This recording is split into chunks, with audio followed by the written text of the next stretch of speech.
안녕하세요. 사연에 빠지다의 DJ 민영입니다. 지렁이도 밟으면 꿈틀한다고 모든 인간관계가 다 상대적인 것 같아요. 오늘 사연을 읽어보니까 양쪽 모두 보통이 아닌 것 같은 느낌이 들었는데요. 어찌됐든 우리 사연자님 마음고생 너무 많이 하셨고 아직도 힘드신 것 같은데 잘 해결되길 바라는 마음으로 오늘 사연 함께 읽어보겠습니다.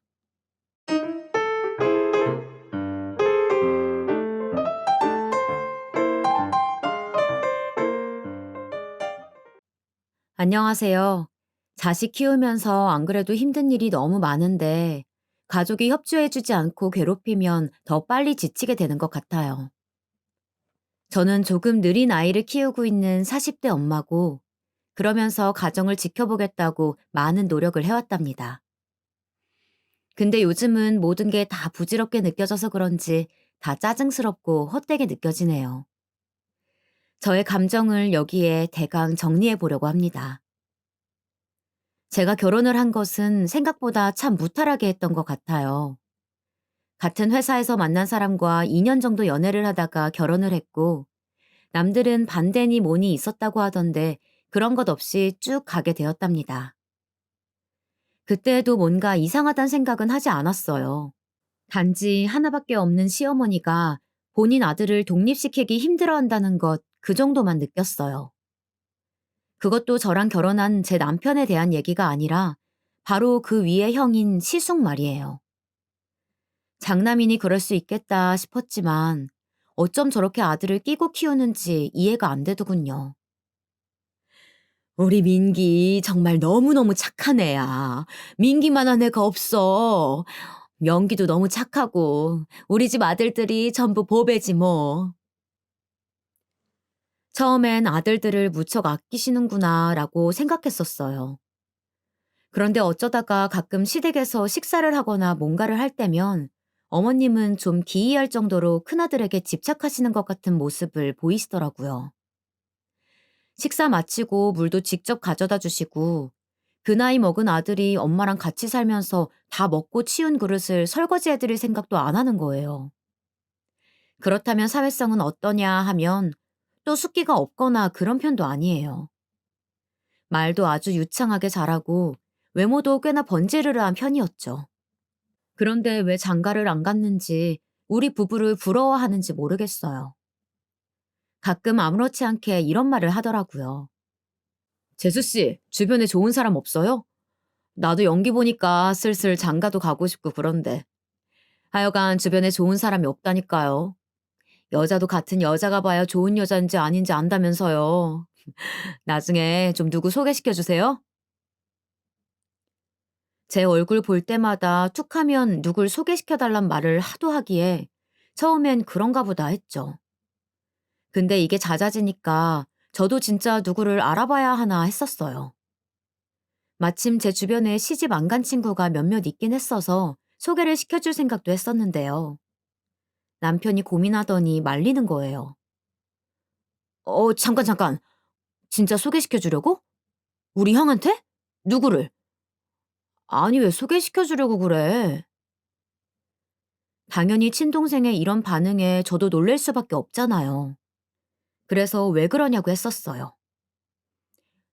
아, 우리 형 말이야. 생각보다 여자 보는 눈 까다로워. 진짜 여자가 없어서 장가를 안 가는 게 아니야. 많이 만났었는데 되게 눈이 높더라고. 그냥 형이 인사치레로 하는 말일 테니까 그러려니 하고 두는 게 어때? 이렇게 말을 하는데 사실 저부터도 그렇게 내키지는 않았었거든요. 그런데 남편의 만류하는 내용을 들어보니 굳이 뭐 내가 힘써야 할 필요가 있나 싶었어요. 하지만 제 주변에도 이렇게 저를 닥달하는 친구가 한 명 있긴 했었어요. 심지어 본인 입으로 저희 시숙을 소개시켜달라고 했다니까요. 윤지야, 너한테 아주버님이신가? 왜? 그때 결혼식 그때 되게 훤칠하신 분 그분 말이야. 나 소개시켜주면 안 돼? 너무 내 타입이라. 나 진짜 그날 숨이 멎는 줄 알았다니까? 장가도 안 갔고 주변에 여자도 없는 것 같다며. 진짜 나 딱 한 번만 만나보자. 제 친구들 중 결혼을 안 한 애들이 몇 명 있는데 그중에서 얘는 꽤 따지는 게 많은 친구였어요. 그래도 애가 밝고 늘 명랑하고 성실하고 주변 분위기를 좋게 해주는 애였거든요. 고민하다 둘의 만남을 꽤 대담하게 성사시키게 되었던 거예요. 이때 여전히 남편은 뭐라 뭐라 말을 얹더라고요. 아니, 못하게 하려면 좀 더 화끈하게 막던지, 이도 저도 아니게 무슨 파리 목소리 마냥 기어가는 목소리로 말이에요. 음, 난 모른다. 나중에 당신 후회하지 마. 사람 소개시켜주는 게 얼마나 골치 아픈데. 친구랑 사이좋게 남고 싶으면 그런 거 함부로 해주는 거 아니야. 당신한텐 한쪽이 가족이고 또 한쪽은 친구인 거잖아. 가족을 안 보고 담쌓게 될 리는 없지만 친구는 인연을 정리해야 될 수도 있어. 이런 이상한 경고를 하는데 남녀가 둘이 만나보고 아니면 마는 거지 쓸데없이 겁을 주더라고요. 심지어 만나게 해달라는 소리는 제 친구가 더 적극적이었으니까 본인이 알아서 하겠지 싶었어요. 그런데 말이에요. 저는 번호만 알려주고 둘이 연락을 하게 했는데 참 희한하게도 만남이 성사되었지 뭐예요. 우리 시숙 쪽에서 먼저 제 친구에게 교제를 제안했다고 들었어요. 차마 제가 직접 물어보진 못하고 제 친구로부터 들은 말이에요. 윤지야, 민기 씨 말이야. 그래, 그래. 나 이제 그냥 민기 씨라고 부를게. 너한텐 시숙이지만 나한텐 엄연히 만나는 남자니까 말이야. 아무튼 나한테 어젯밤에 연락이 왔어. 진지하게 만나보자고 말이야. 와, 나 진짜 완전 이상형의 남자한테 그런 말 들으니까 너무너무 행복해. 진짜 너무너무 고마워. 나 너무 숨이 막힐 것처럼 떨려가지고 회사에서 일을 못했어. 친구는 정식 교제를 하게 되었다면서 어찌나 우리 시숙이 마음에 들었던 건지 정말 진심으로 너무 좋아하더라고요. 그런데 이쯤에는 제가 임신을 했을 무렵인데 어머니로부터 이상한 전화를 받게 되었답니다. 그저 제 임신과 관련된 화제를 주고받는 내용이긴 했지만 중간에 제가 순간 궁금해서 시숙 안부를 물었거든요. 그때 돌아온 답은 너무 충격적이라 전화를 끊고도 한참 멍했었어요. 우리 민기? 민기 잘 있지? 민기 요즘 바쁘더라고. 하는 일이 많아서 말이야. 참, 너는 어떠니? 병원 가보니까 병원에서 뭐라고 해? 아, 산부인과 갔더니 애기 건강하게 잘 크고 있다고 이제 안정기라고 하더라고요, 어머니. 저기 근데 아주버님은 연애 잘하고 계신다고 하던가요? 제 친구는 잘 만난다고 하던데 아주버님 쪽 얘기는 못 들어봐서요. 궁금하더라고요. 그랬는데 어머니 반응은 영 뭔가 시덥지 않은 말투인 거예요. 제 친구는 그렇게 들떠있고 결혼까지 생각하고 있는데 말이에요. 아, 그 뭐더라. 네가 소개시켜줬다던 그 아가씨 말이야? 근데 글쎄 민기한테는 썩 성에 차지 않나 봐. 애가 마음에 들면 얘기를 할 텐데 나한테 별로 말도 안 하더라고. 이게 무슨 친구가 저에게 얘기해준 분위기랑 너무 다른 거예요. 그렇게 시숙이 제 친구한테 잘해준다고 들었고 아주 하트 뿅뿅하게 만남을 진행시키는 중이라고 들었거든요. 어머, 아주버님은 그닥 마음에 안 드신다는 거예요? 결혼 얘기도 나왔었다고 하던데 그 정도면 어느 정도 둘이 마음이 잘 맞는 줄 알았어요, 어머니. 근데 어머니는 묘하게 정색을 하시면서 약간 짜증스럽게 말을 하시는 거예요. 이거 너무 본인 아들만 귀하게 생각하시는 것 같더라고요. 아니, 결혼을 뭐 아무나 하니? 민기 말이야. 여자들이 줄 섰어. 아직도 그렇고 앞으로도 계속 그럴 거야. 거기서 잘 만나서 장가를 가야지 아무나 만나면 안 되지. 우리 민기처럼 연예인이나 배우처럼 잘생긴 애가 일찍 장가 가는 거 봤어? 고르고 고르다가 하나 확 채서 그때 가면 되지. 뭐가 급할 게 있니? 이런 어투도 마음에 들진 않았지만 그럴 거면 뭐하러 온 집안이 호들갑 떨면서 아들 장가 보내야 된다고 말을 했던 건지 어이가 없더라고요. 그리고 저야 시숙 생각을 잘 모르지만 제 친구가 괜히 저렇게 바람 잡아서 들떠있는 애가 아니거든요. 둘이 처음으로 만나게 되었다고 할 때에도 되게 긴장을 하고 갔고, 여러모로 우리 시숙이 편안하게 해주고 긴장을 풀어주니 좋았다고 했었어요. 그리고 일주일에 2번 정도는 꾸준하게 만나는 것 같던데, 어머니 말로는 썩 마음에 안 들어 한다잖아요. 그쯤 되니 남편에게 저도 이래저래 질문을 하게 되더라고요. 어머니 말씀으론 둘이 만나긴 하는데 아주버님은 별로 안 좋아한다는 식으로 말씀을 하시더라고. 내 친구는 지금 혼자 머릿속으로 결혼식이며 큰며느리 자리까지 생각하는데 이거 좀 불길하네. 남자보다 여자가 이렇게 좋아하고 속도가 먼저 나가서야 끝이 좋지 않은데 말이야. 남편은 이미 이렇게 될 줄 알았다는 듯 혀를 쯧쯧하며 말하는데 전 대책이 안 서더라고요. 그리고 약간 짜증도 났어요. 그러게 왜 친구를 소개시켜주냐? 너 이제 그 친구 안 볼 생각해야 돼. 우리 형 매너가 좋긴 한데 여자들 보통 잘 속이는 게 아니야. 여러 명 만나봐서 완전히 애기 다루듯 여자들 머리 꼭대기에 있다니까. 잘해주긴 하겠지만 네 친구랑 결혼 생각은 없을걸? 너무 들떠서 더 빠지게 하지 말고 적당히 환상 깨주고 헤어지게 하는 게 나을 거야. 우리 형은 내가 볼 때 50이 다 되어도 저 상태면 장가 안 가. 아니, 못 가. 얘기를 한참 듣고 보니 남편이 애초에 처음부터 이런 만남을 반대한 이유가 있더라고요. 외모나 뭐나 여러모로 빠지지 않는 자기 형은 그냥 의뢰 본인은 여자가 없다고 말한 것일 뿐 진짜 없어서 안 만나는 게 아니었던 거예요. 어딜 가나 여자들이 줄 서고 자연스레 연락하는 여자들이 꽤 있고 한 여자한테 종속되는 걸 썩 좋아하지 않는다는 거였죠. 이런 상황이 되고 나니 저도 친구 걱정이 되는 거예요. 아무리 본인이 소개시켜달라고 좀 더 졸랐다고는 하지만 애가 아주 푹 빠져있는 상황이었거든요.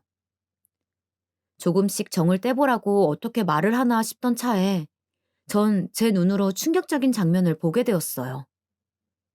아니 글쎄 예의가 없어도 정말 너무 예의가 없는 게 아닌가 싶더라고요.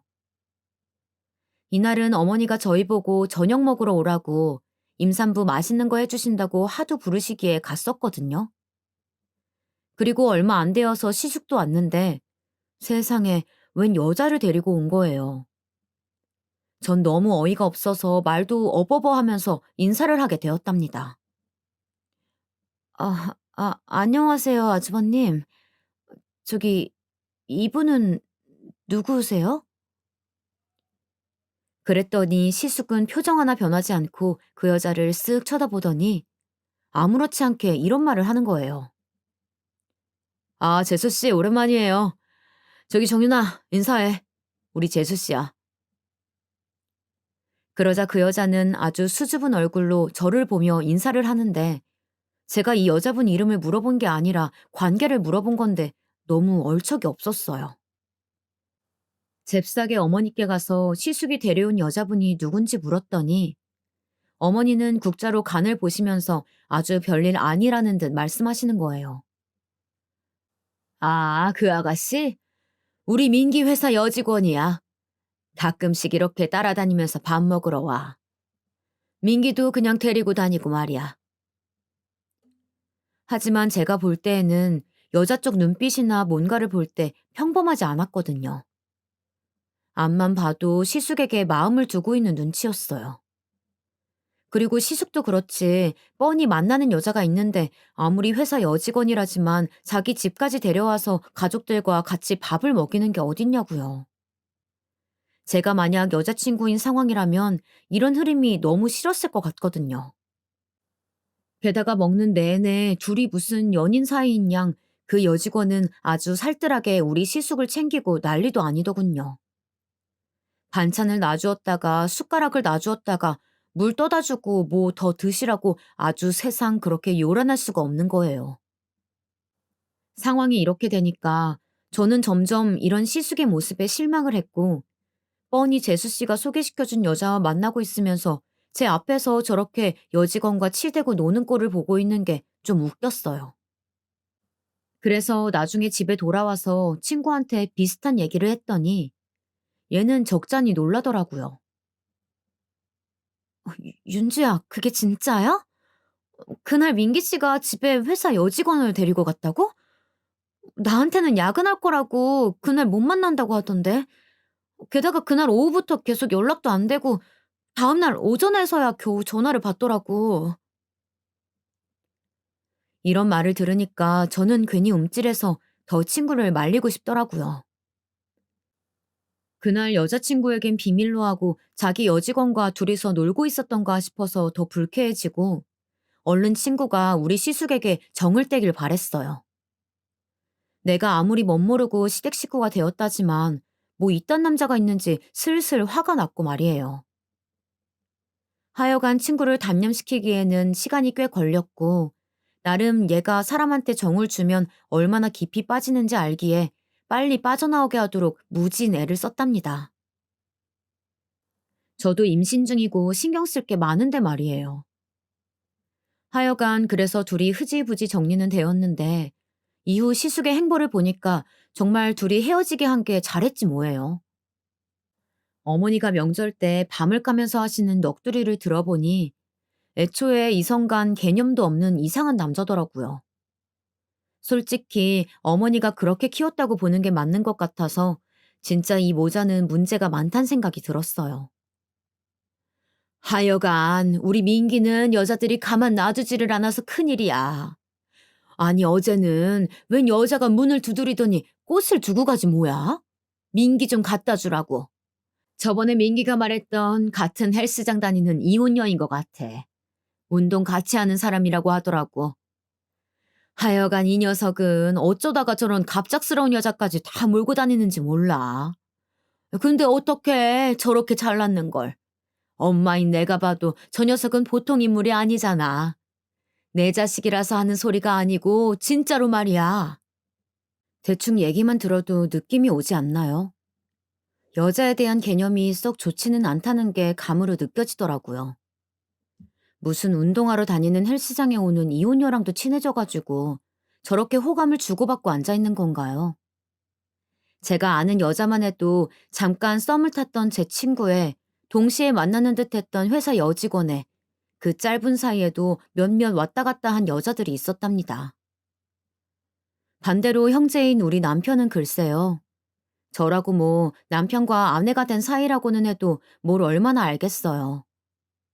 적어도 일단 제가 아는 선에서는 여자 문제가 있지는 않았고 애시당초 연애한 것도 제가 거의 끌어당기다시피 했을 만큼 되게 수동적이고 소심한 사람이에요. 자기 형은 능동적으로 연애를 하기도 하고 어떻게 저렇게 주변에 여자가 많은지 잘 이해가 안 가긴 하더라고요.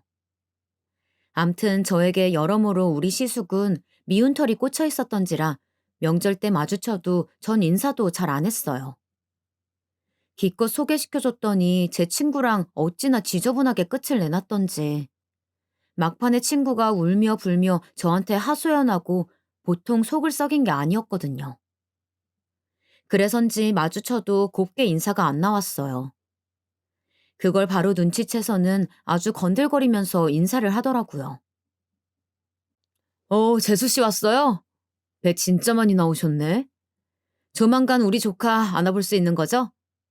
나는 예전부터 딸 조카가 그렇게 갖고 싶었는데 말이에요.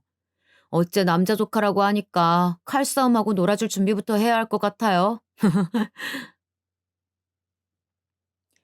아니, 자기 주제에 저렇게 너스레를 떨어가며 장난칠 때가 아닌데 아무런 격도 없이 인사를 하는 거예요. 뭐라고 받아치고 싶었지만 태교에 안 좋은 것 같아서 넘겼고 그 뒤로는 저도 애를 낳네 산후조리를 하네 키우느라 힘드네 핑계를 대면서 시댁에 가질 않았어요. 그런데 중간에 시숙은 독립을 해서 나가게 되었고 어머니 달랑 혼자 시댁에 남게 되셨거든요. 근데 그때부터였을까요? 어머니가 꽤나 고집이 세지신 거예요. 전에는 시숙이랑 같이 살고 있으니 한 집에 본인 아들이 있을 땐 모르셨던 것 같은데 갈수록 뭔가 외로움도 많이 타시고 괜스레 심술을 마구 부리시더라고요. 역시 시숙의 저 허세와 빈정거림, 건방진 부분은 괜히 쑥 튀어나온 게 아니었어요. 전부 시어머니한테서 온 게 맞더라고요. 얘, 너는 아기를 낳아가지고 왜 집에도 자주 안 오고 그러니? 좀 반찬도 해오고 시엄이 혼자 사는데 들여다보고 좀 그래. 혼자 있는 시엄이 불쌍하지도 않니? 어머니의 이런 감정 기복 상태는 저를 무척 당황하게 했어요. 예전에는 그런 부분을 전혀 몰랐었는데 왜 갑자기 이상한 부분들을 보이시는 건지 감당이 안 되더라고요. 저도 이때 조금도 여유가 없는 때였으니 약간 긴가민가한 상태로 좀 헷갈리던 때였거든요. 우리 아들, 돌도 안 된 아들이 뭔가 조금 이상한 낌새가 보였기 때문이에요. 이때 대학병원 데려가서 검사도 받고 했었는데 정확한 상태를 확정할 수 없다고 하고 전부들 책임을 미루는 듯 하면서도 안심은 시켜주지 않는 참 피말리는 상태였답니다. 아기가 눈도 잘 맞추지 않고 반응도 없고 하여간 이때 저는 자폐 관련해서 얼마나 많은 것들을 찾아봤었는지 몰라요. 출산 후 회복이 빠른 편이라고 주변에서 다들 칭찬해 주었지만 막상 육아를 하면서 힘든 부분이 너무 많다 보니 저는 나날이 지치고 피로해져만 갔어요. 게다가 아들내미가 활동량은 얼마나 많은지 툭하면 기어가서 뭘 잡고 그러면서 서고 걷고 하다 보니까 눈 뗄 틈이 없더라고요. 그런 저에게 저렇게 징징대면서 매달리는 어머니를 보니까 너무 스트레스가 되는 거예요. 저기 어머니, 은우 말이에요. 요즘 많이 힘든 상태예요. 소리도 잘 못 듣는 것 같고 소아과에 가서 검사해 봤더니 다들 안 좋은 쪽으로만 말을 하더라고요. 소아 우울증일 수도 있고 자폐일 수도 있고 아무튼 좋은 상태는 아니라고요. 진짜 저 어떻게 해야 될지 모르겠어요. 이렇게 나름 솔직하게 아이 상태에 대해서 말을 했답니다. 그러면서 저도 왠지 모르게 설움이 복받쳐서 약간 울컥한 상태였는데요. 어머니는 거기서 더 말도 안 되는 반응을 하시는 거예요. 남의 집 손주도 아니고 자기 손주에 대한 얘기를 하는데 어떻게 그걸 그렇게 받아들일까요? 아니, 은우가 왜? 무슨 일인데? 아이고, 어쩌나 정말. 아니, 근데 말이야. 그 우울증이란 게 나도 온 것 같더라. 진짜 요즘 맨날 가만히 있으면 눈물이 나. 그렇게 우울하고 살기 싫고 죽고 싶고 그렇다니까? 그러니까 내가 말하잖아. 니네들 우리 집에 좀 자주자주 오라고 말이야. 내가 몇 번을 말했는데 오지를 않고 그렇게 고집을 부려. 이때 저는 한편으로는 너무 소름이 돋았던 게 정말 공감 능력이 조금도 없으신 분 같아서 기가 막히는 거예요. 남도 아니고 본인 손주가 어딘가 아파서 힘들다는데 그거에 대한 걱정은 조금도 하지 않고요. 그 하소연 속 들어있는 우울증이란 얘기를 뽑아가지고 바로 자기한테 적용시켜서 앓는 소리를 하시는 거잖아요. 대체 저보고 어쩌란 건지. 저는 어머니의 엄마가 아닌데 말이에요. 그럼 남편은 여기서 뭐 하냐면요. 정말 아주 기똥차게 바쁜 날들을 보냈답니다. 하필 애가 아프고 저도 정신 사나운 이 판국에 남편은 회사에서 승진한 지 얼마 안 된 시기였어요. 여기저기 불려다니면서 지방을 하루가 멀다 하고 매번 가다 보니 좀처럼 집에 붙어 있는 날이 없는 거예요. 모처럼 주말에 셋이서 같이 공원으로 산책을 나가려고 해도 남편은 전화 한 통이면 곧장 집으로 다시 돌아가야 했어요. 네, 부장님. 그럼 1시간 뒤에 제가 집 앞으로 찾아뵙겠습니다. 네. 네, 알겠습니다. 이러면서 저한테 미안해 죽겠다는 얼굴로 사과를 하곤 정말 발이 안 보이게 무섭게 유모차를 움직여서 쌩하니 달리는 거예요. 그렇게 저랑 아들은 다시 주말 내내 집안에 덩그러니 남겨졌고 남편은 밤 늦은 시간까지 안 돌아오는 거죠. 애가 아픈 것 같아서 엄마인 제 마음은 미어지는데 정말 조금도 숨쉴 틈이 없는 저에게 어머니의 갱년기는 참 잔인하고 무섭더군요. 왜 그 시기가 저한테 맞물려 들어와서 동시에 제 아들이며 시어머니까지 책임을 져야 하는 건지 모르겠어요. 그러다가 어머니는 결정적으로 정말 제 기준에는 망언 같은 소리를 하시더라고요. 내가 정말 너무 우울해서 못 살겠다, 진짜. 그러지 말고 니네가 여기 들어와서 같이 살면 안 되니? 어차피 연기도 매일 들어오는 게 아니잖아. 내가 은우도 봐주고 할 테니까 같이 살자. 응? 내 말 좀 들어보라고. 애시당초에 이게 말이 되는 이야기인가요? 어머니가 상실감을 느끼고 우울해하는 이유는 오로지 큰아들, 시숙에게 있었어요. 근데 왜 막상 나가서 화려하게 살겠다는 나이 많은 아들한텐 말을 못하고 그 결핍감을 우리한테 채우려고 하는 거냐고요. 저는 단칼에 어렵다고 거절했고 그때부터 어머니와 저의 사이는 걷잡을 수 없이 나빠지게 되었어요. 어머니, 그건 안 돼요. 제가 다른 건 몰라도 그것까지는 안 될 것 같아요. 은우 아픈 거 아시지 않아요? 자폐로 거의 판정을 받게 될 확률이 높고 저는 그거 따라다니는 것도 정말 죽을 것 같아요. 그 와중에 어머니한테 연락도 드리고 제 나름 노력도 많이 했어요.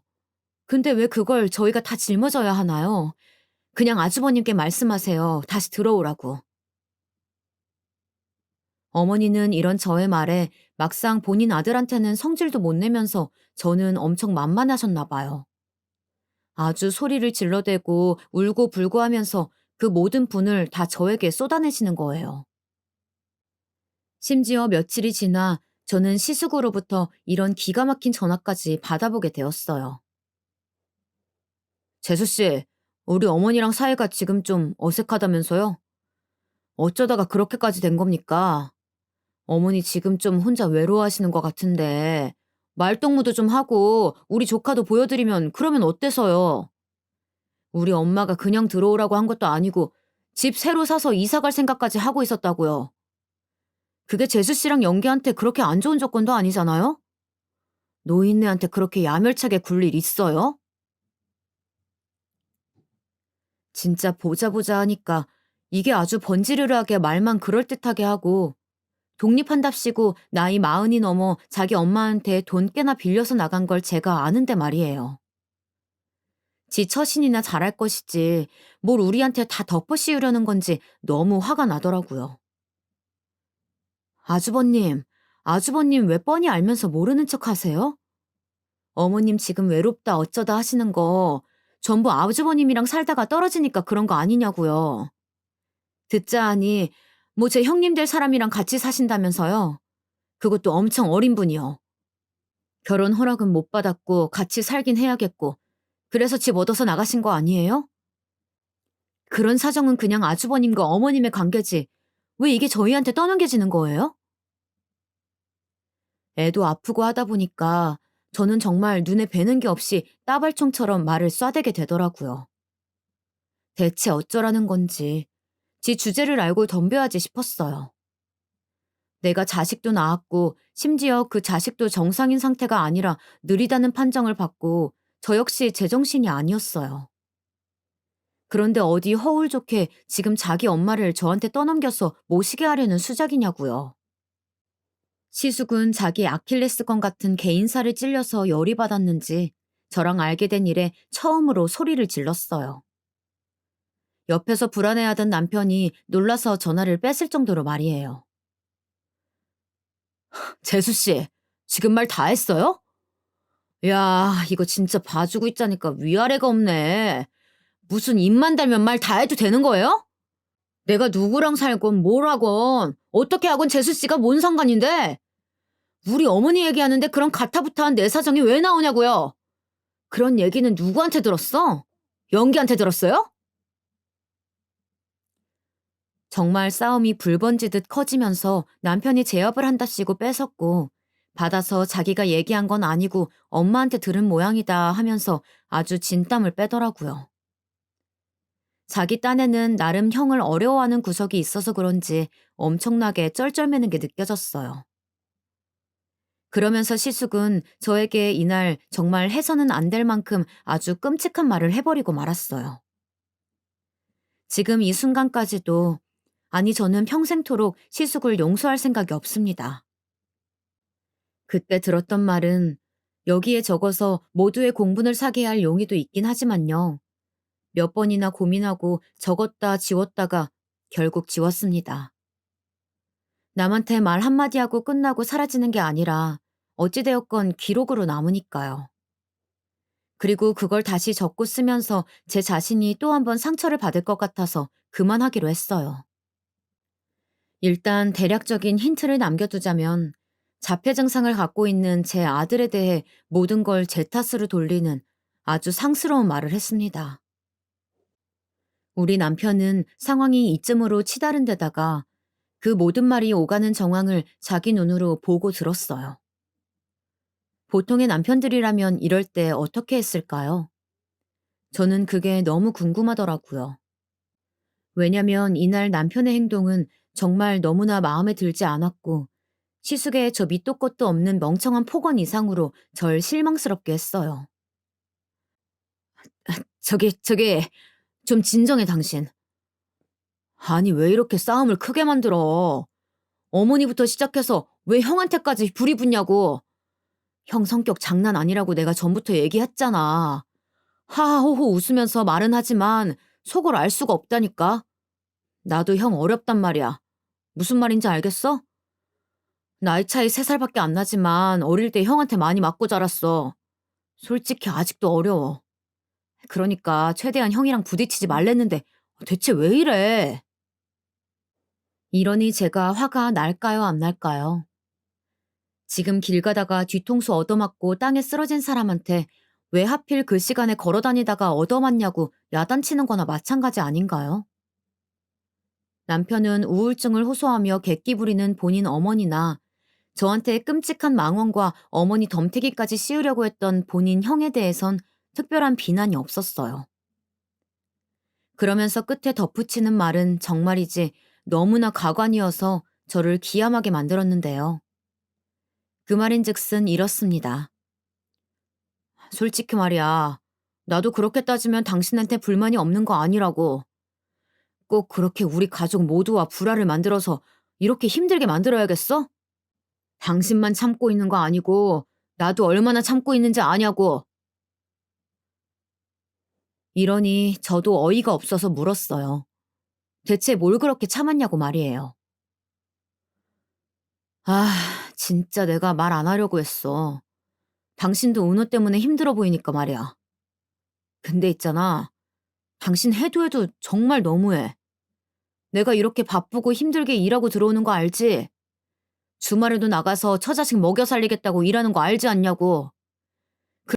그런 나한테 당신이 무슨 따뜻한 밥 한 끼라도 준 적 있어? 힘들다고 맨날 누워있고 시장에서 사온 반찬이나 주고 말이야. 직접 밥 따뜻하게 차려준 적 있냐고. 퇴근하고 들어오면 늘 얼굴은 우중충해가지고 넋이 나가 있고 말이야. 이때 저는 정말 모든 이성을 잃고 말았어요. 차라리 저랑 아무런 관계도 아닌 억지로 혈연이 되어버린 시숙의 몰상식한 말들은 다 그렇다고 치자고요. 100번 양보해서 말이에요. 하지만요. 저희 남편은 저와 함께 저 아이를 만든 장본인이며 그 아이의 아빠예요. 아이 하나 키워보겠다고 본인이 밖에 나가서 힘들게 일하고 온다면 왜 그 아이를 키우겠다고 하루 종일 끼고 살며 먹이고 입히고 재우고 병원이며 치료를 데리고 다니는 제 생각은 안 하는 걸까요? 간신히 누르고 있었던 서러움이 터져나오면서 저는 방에 혼자 들어와서 문을 잠그고 터져나오는 울음을 그냥 입으로 틀어막고 있었습니다. 너무나도 제가 두려워했던 아이의 자폐 판정이 나오려는 상황에 앞서 누가 절 위로해도 모자랄 판에 모든 상황들이 저를 비웃듯 아주 우습게 가고 있더군요. 그날부터 저는 몇 번이나 얼마나 진심을 다해 이혼이라는 글자를 핸드폰 검색창에 올렸다가 지웠는지 모르겠어요. 물론 마음 같아서야 몇 번이라도 당장 짐을 싸서 나가고 싶었어요. 하지만 사실 딱히 그럴 상황이 되지 않았어요. 당장 제 홀몸도 어떻게 나가서 뭘 해서 먹고 살아야 할지 모르는 판에 아이를 두고 갈 수도 없었고 말이에요. 진짜 이런 부분까지 생각을 하면서 모든 비참함이 땅을 치닫는 듯한 느낌이 들었고, 나라는 사람은 결혼을 하고서 얻은 것은 하나도 없고 모든 게 다 짐만 되었구나 싶어 무척 절망했습니다.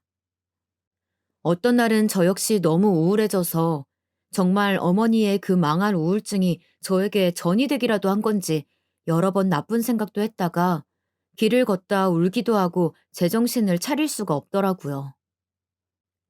겨우 제가 마음을 잡을 수 있었던 것, 그나마 잘 살아보자고 생각했던 건요. 저처럼 다소 느린 아이들을 키우는 엄마들이 모인 인터넷 카페를 알게 돼서예요.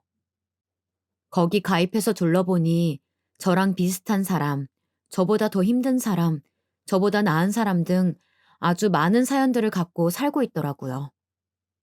애시당초 느린 아이를 키운다는 것 자체가 사연을 갖고 있는 셈이니까요. 거기 털어놓고 힘든 얘기들을 늘어놓다 보니 그냥 그럭저럭 살아야지, 어떻게든 살아야지 하는 생각이 들었어요.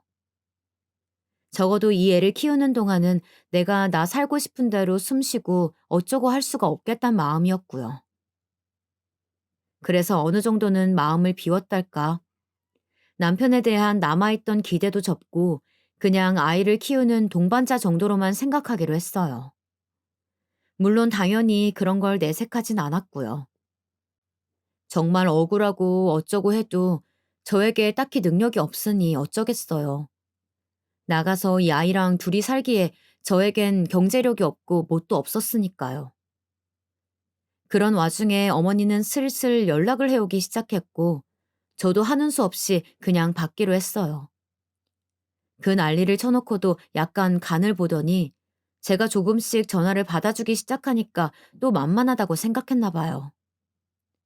한 삭고 김치를 줄 테니까 다녀가라고 하기에 어쩔 수 없이 그날 아들과 함께 택시를 타고 시댁에 갔는데, 거기서 어머니는 또 한 번 제 뒤통수를 때리는 소리를 하더군요. 처음엔 기가 막혔지만 곰곰이 생각해보고 또 생각해보니 완전히 제가 막 극구 반대를 할 사안은 아닌 것 같았어요. 니네 말이야. 언제까지 그 집에 살 거니? 그러지 말고 내가 돈 불려줄 테니까 나한테 맡겨둬라. 너도 알지? 내가 어느 정도 돈에 감각 있는 거 말이야. 한동안 민기 내보내고 내가 살 맛이 안 나서 다 내려놓고 싶긴 했는데 그래도 역시 위로해주는 건 돈밖에 없더라. 돈은 사람을 배신 안 해. 니네도 그렇게 궁상 떨고 아침 저녁으로 박 터지게 싸우면서 살지 말고 아무것도 고민하지 말고 나한테 2억 맡겨놔.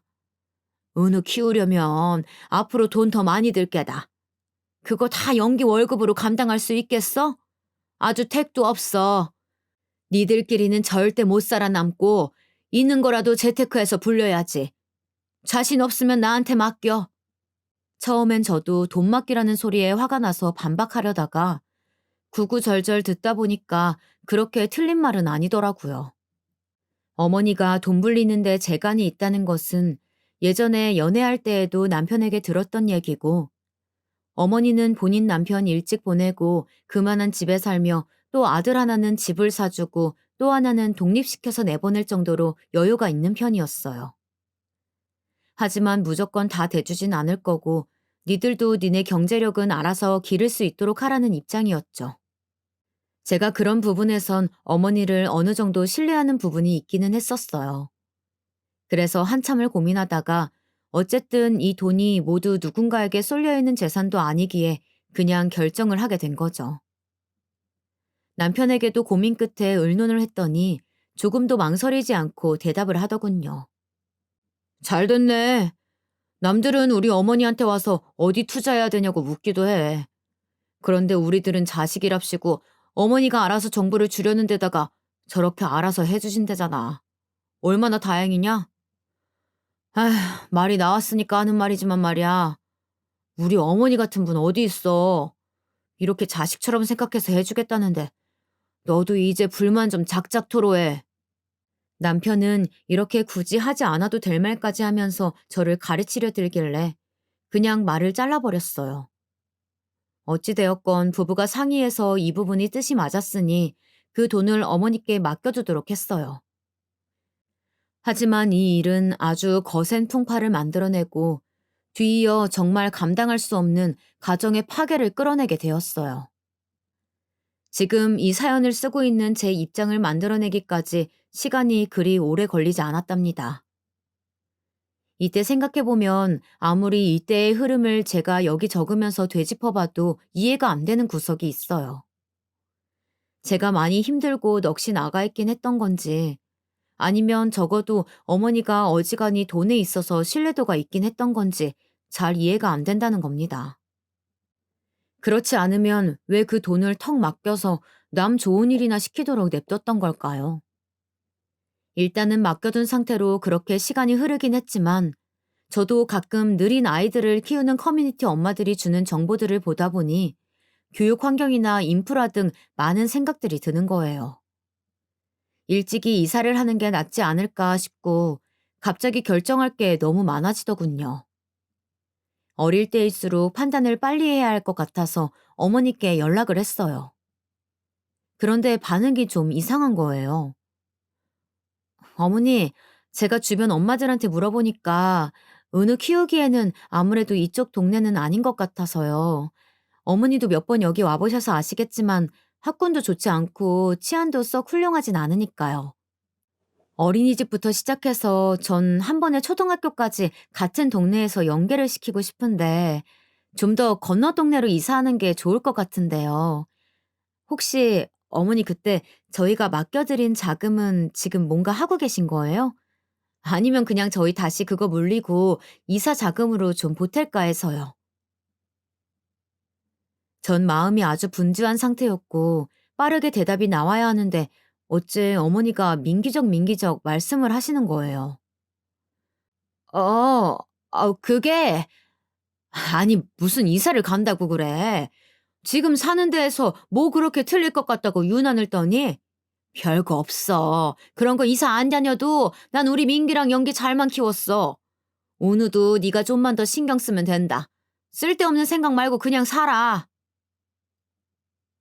처음엔 저도 그냥 어머니가 아들이 멀리 이사 가는 거 싫어서 그러시는 줄 알았어요.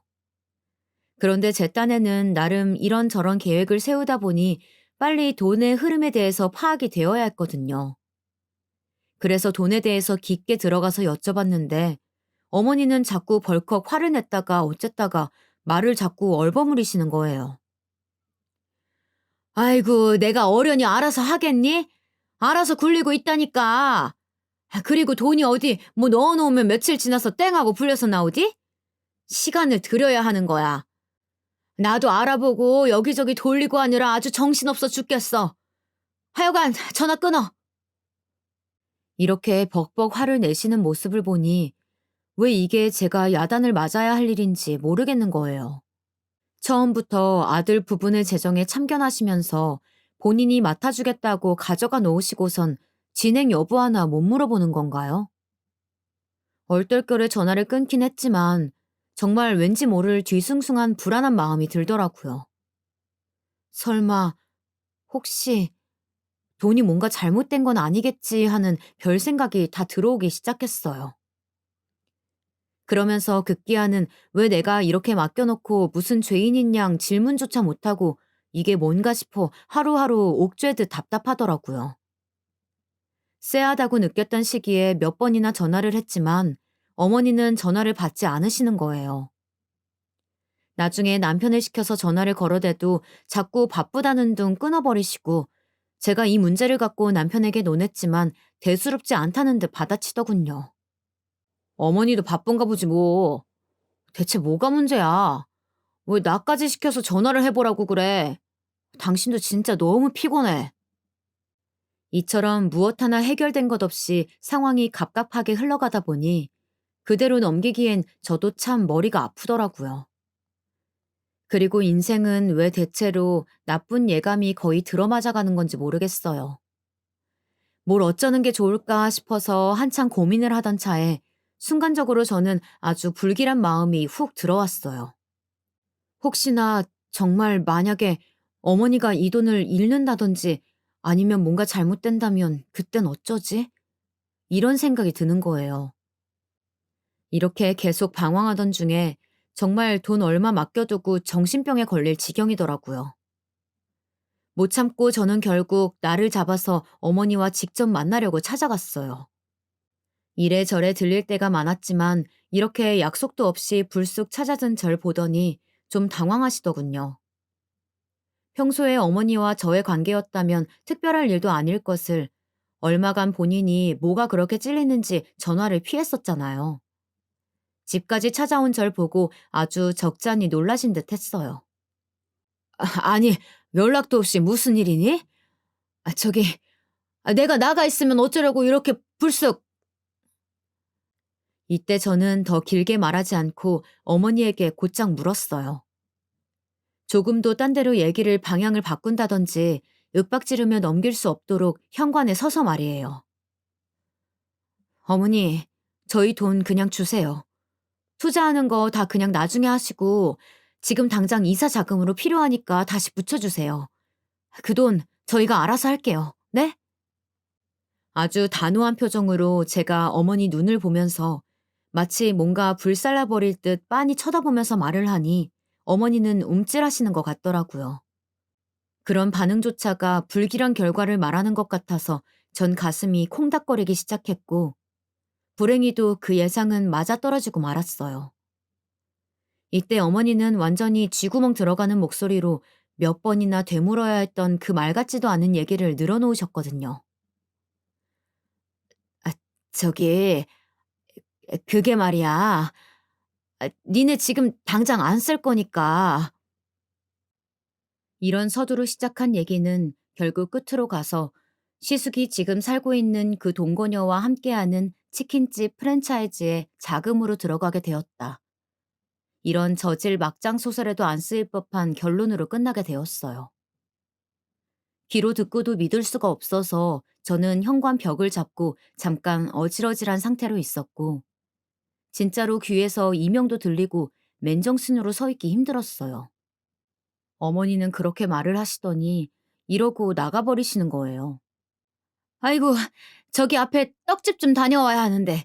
저기, 나 잠깐 나갔다 온다. 네가 알아서 문 닫고 집에 가던지 해. 이 얘기는 나중에 하자. 그러면서 어머니는 횡하니 도망치듯 옷을 대충 걸치고 막 뛰쳐나가시는 거예요. 그러고 저는 한참 허망한 상태로 어머니 집 현관 문턱에 걸터 앉아서 많은 생각을 했어요. 내가 어쩌자고 아무리 돈 쪽으로 어머니를 신뢰할 수 있었다고 한들 그런 짓을 했을까 머리가 하얘지더군요.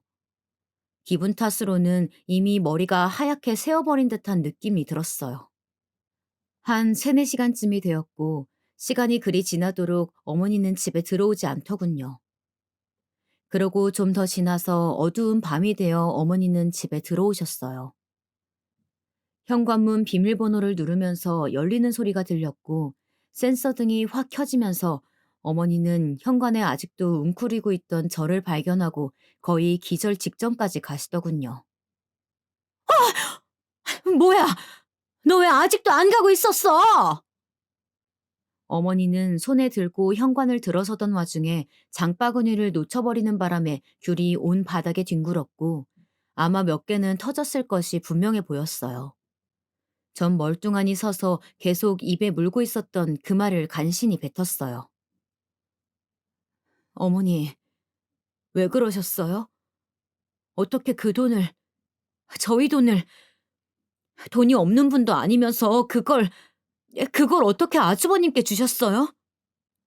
어머니는 처음에 한 몇 초 어벙하게 서 계시더니 이렇게 된 이상 뭐 더 어떻게 수습이 불가하다고 느끼셨나 봐요. 숨을 훅 들이쉬더니 이젠 뭐 더 거리낄 것 없다는 투로 말씀하시더군요. 휴, 그만 좀 사람 잡아라. 이게 이렇게 사람을 놀래킬 일이니? 아니, 너도 알잖냐. 내가 어디 돈 떼먹을 사람이야? 돈이 없어서 그랬겠어? 내가 부동산이며 이것저것 다 묶여 있으니까 당장 움직일 돈이 없었다고. 그리고 그게 어디 뭐 다 네 돈이야? 그것도 아니잖아. 연기가 번 돈도 있으니 그거 형제끼리, 가족끼리 좀 돌려 쓰는 게 어때서? 그걸 이렇게 귀신같이 하고 시엠이 아주 간이 다 밖으로 나자빠지게 만들 일이야? 저도 이런 대답을 예상하지 않은 건 아니었지만 어쩜 이렇게 토씨 하나 안 틀리고 말을 하시는 걸까요? 말없이 저는 코로 숨을 몇 번이나 내뿜은 뒤 호흡을 가다듬고 말을 했어요. 목소리도 겨우 냉정을 되찾고 어째 묘하게 이전보다 훨씬 정리가 된 듯한 상태로 얘기할 수 있겠더군요. 아, 그래요. 가족끼리. 네, 가족끼리라고 하시니 할 말이 없네요. 그죠? 가족끼리인데 뭐 어쩌겠어요. 그럼 저기요, 어머니. 그럼 저도 할 말이 있어요. 아유, 뭐야! 뜸들이지 말고 말해. 답답해 죽겠다. 어쩌라고? 저도 신발을 챙겨 신으며 가방을 들고 그제서야 몸을 일으키며 말을 건넨 뒤 밖으로 나왔어요. 제가 저 밑 골목으로 내려갈 쯤 어머니가 비명을 지르며 뛰어내려오시길래 저도 빠른 발걸음으로 나가버렸고요. 음, 가족끼리니 괜찮다고 하셨죠? 그렇게 말하실 것 같아서 어머니 편하시라고 대충 알아서 일을 끝냈어요. 금고, 어머니 금고 한번 보세요. 저는 이만 갈게요. 제가 알아서 이자까지 맞춰놨으니까 확인해 보시면 될 거예요. 이야기가 뭐냐면요. 평소 시댁에 자주 왔다 갔다 하던 저는 어머니가 안방에 들여둔 금고가 대충 어떤 용도인지 알고 있었어요. 그렇게 알고 있기만 했지 제가 별달리 어쩔 일은 전혀 없었죠. 맹세코 손댄 건 이번이 처음이에요. 그건 어머니도 부인하실 수 없을 거고요. 아무튼 단도직입적으로 말해 저는 어머니 금고 안에 있던 골드바들을 모조리 다 들고 나왔어요. 평소에 골드바를 집에 모셔놓는다는 얘기야 워낙 이 집안에서 공공연히 알려진 바였고 그게 이상할 게 없는 일이었죠. 워낙 재테크를 부동산이며 뭐며 다양하게 하는 어머니였고 간혹 돈 자랑도 곧잘 하셨으니까요. 제가 이날 그 금고를 열어보면서 골드바들을 보고 기가 막혔던 건 이걸 갖고 충분히 환산해서 본인 큰아들에게 줄 수 있었다는 거예요. 그게 귀찮았을 리는 없고 이건 이것대로 그냥 놔두고 싶었던 거겠죠. 그러니 엄한 우리 돈 2억을 갖다가 말도 안 하고 본인 큰아들한테 사업 자금이랍시고 턱 보탰던 거고 제가 생각보다 너무 빨리 정말 말도 안 되게 빠른 시일 내에 돌려달라고 하는 바람에 어머니는 꽤 진땀을 흘렸던 것 같아요. 그 사실을 알게 된 얼마간 저는 기막혀서 체한 듯 숨도 안 쉬어지고 죽을 맛이었지만 그동안 시댁이며 시숙이며 바보 취급을 당해온 걸 생각하니 참을 수가 없었어요. 누구건 반은 또라이라고 할 만한 짓을 이때 저질러버린 셈이고 한동안 어머니가 저걸 지문인식으로 바꾼다고 했다가 귀찮다고 했던 게 생각이 났어요.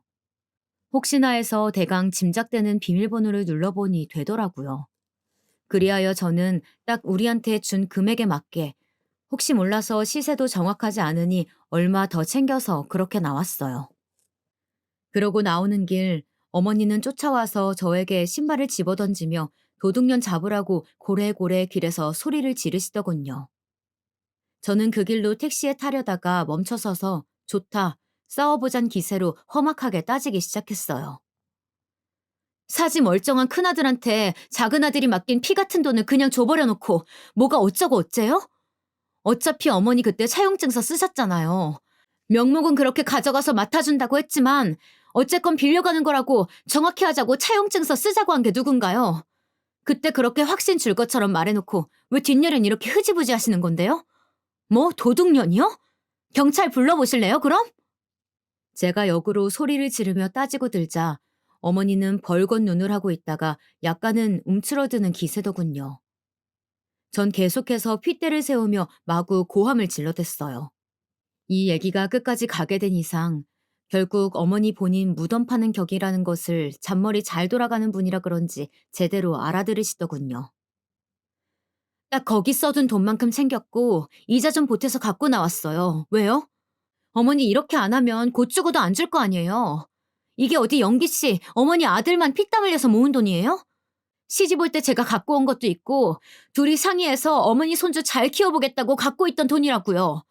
그걸 사지 멀쩡하고 반병신도 아닌 큰아들 사업하라고 툭 던져줘요? 아휴, 아주 지랄이 났네. 지랄이 났어.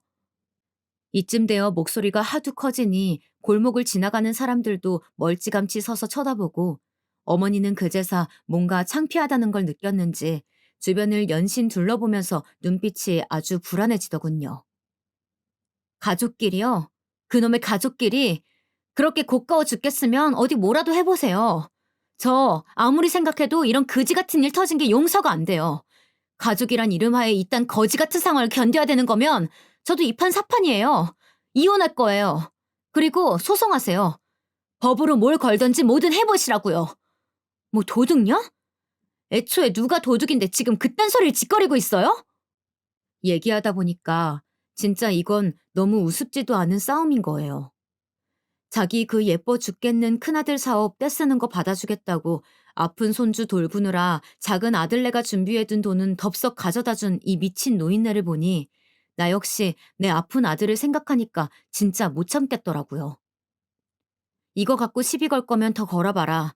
내가 시숙이네 집이고 그 치킨집이고 찾아가서 다 불질러 버린다고 막 길길이 뛰면서 소리소리 질러버렸어요.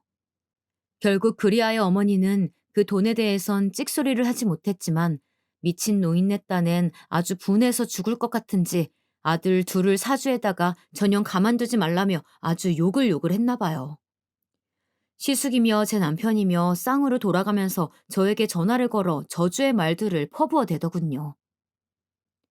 전 더 고약한 꼴 보기 싫어서 결론을 내렸고 아주 당연하게 이혼을 진행하고 있어요. 남편은 절대로 고분고분 이혼해주지 못하겠다는 어투긴 하지만 전 죽었다 깨나도 그 지옥 불구덩이에 들어갈 생각이 없거든요. 좀 힘겨운 싸움이 될 것 같지만 아니다 싶으면 빨리 찢어지는 게 그나마 최선의 선택인 것 같아요. 그나마 멀리 떨어져 있는 친정에 잠깐 다니러 와서 아들을 맡겨두고 여기저기 상담을 받으러 다니고 있어요. 부모님께도 죄송하고 힘들긴 하지만 그래도 아무쪼록 잘 해결될 수 있길 바랄 뿐입니다.